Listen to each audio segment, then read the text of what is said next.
Nas is good. My nigga, Nas is good. I'm gonna tell you what, that King's Disease 2. Hold on, first of all, something don't feel right. Give me 1 second. I just gotta do something. Oh my gosh, man. Listen, man, I don't feel like I could even talk about this without putting a bucket on, man. I feel like I need to put something like this on just to talk. I ain't going out, I ain't going nowhere. I'm sitting right here talking to this camera, but we talking about King's Disease 2. I feel like I'm yelling, I'm loud. It's late. What am I doing? First of all, this not gonna be one of those things where, it's not gonna be a review where I'm just going through every beat, going through all these bars and all. It's none of that, man. It's fire, all right? Let's get into it. It's fire. It's fire, man. I don't know what y'all want me to say, man. I'm fooling around like I don't have any tattoos, but Godson across the belly. Like that joint, why is that in my head? Godson across the belly. Like I really feel as though Godson across the belly. I just went on just a hip hop history lesson. Man, I listened to it like 3 times already. Straight through. No skips. Oh my gosh, man. Like, it's fire, right? I think it's better. I think it's better than the first King's Disease. I think King's Disease 2 is better than the first one. Yeah, I see Nas on Instagram talk about KD too, and it's like when I think about KD, I think about Kevin Durant. But when you hear KD now, I'm thinking of King's Disease.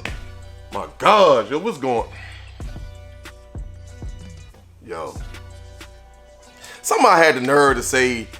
Seen a few people had the nerve to say that, they tired of the Nas and Hit Boy union. Man, what are you talking about, man?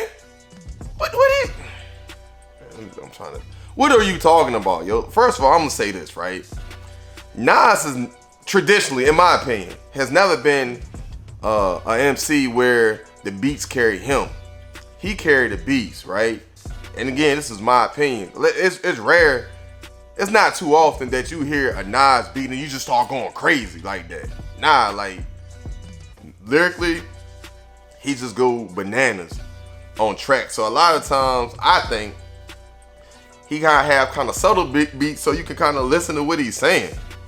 And I think Hit Boy understands that, but also makes 5 beats that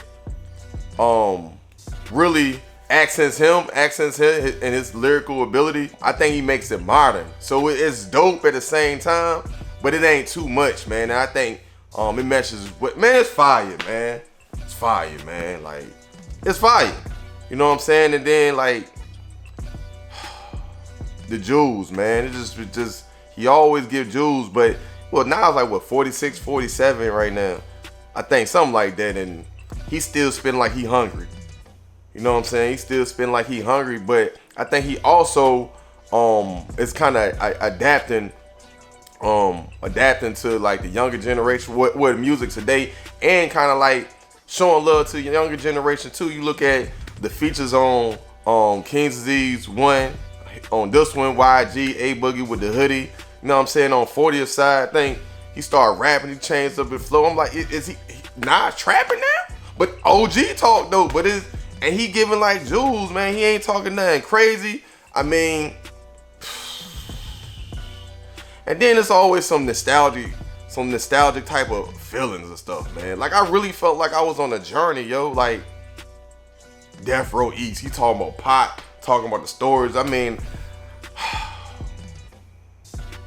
it just was reminiscent, like poetically, like Nas is just crazy. Like poetically, like he'll tell a story. It's almost like on Godson, the album Godson, and he's talking about last real nigga alive. It's kind of like how he telling the stories and jump, but it's just, he says it so poetically. It's like music wise, like you had Snoop talking about that encounter and everything, and when they approached Nas and Tupac approached each other and stuff, he talking about, then Nas just put it in musical form. Like, you got EPMD on there. He got EPMD on the song. They going back and forth. You put M on there, and you just let M just finish last and just let the beat change up. Lauryn Hill on here. I'm looking at the track list before it came. I'm like, man, what Miss Lauryn Hill gonna do? Bars. She gonna give you these bars, and you got to listen, man. And I listened. I had to receive bars. They don't miss. If I rule the world, like when they do not miss, man. This album is fire, yo. I don't care. I ain't hearing whatever y'all saying. I ain't hearing none of that, man. Charlie Wilson, man, come on, man. Like, man, listen, I feel like I talked too long. What y'all think about the album? You know what I'm saying? I don't know if y'all Nas fans, y'all listen to it, but if you haven't listened to it and you want to listen to it, sit down with it, man. Don't just turn it on. Don't have it be background music. Don't have it like you going to the gym. I guess you can listen to it, but like Nas music, you gotta sit down with it. You know, I don't know if you like to sip wine, you know, drink hard liquor, you know, he be on that Henny and stuff. So I don't know if you be on that. You like to smoke, roll up, meditate. I don't know what you like to do, but just sit down with it, let it marinate. You know what I'm saying? So you can get them bars. You probably talked way too long and said a whole lot without saying nothing. I don't know, but anyway, I appreciate you all watching anything I put out. I appreciate it. As always, have a good one. Be safe. I'm out of here. All right? Peace.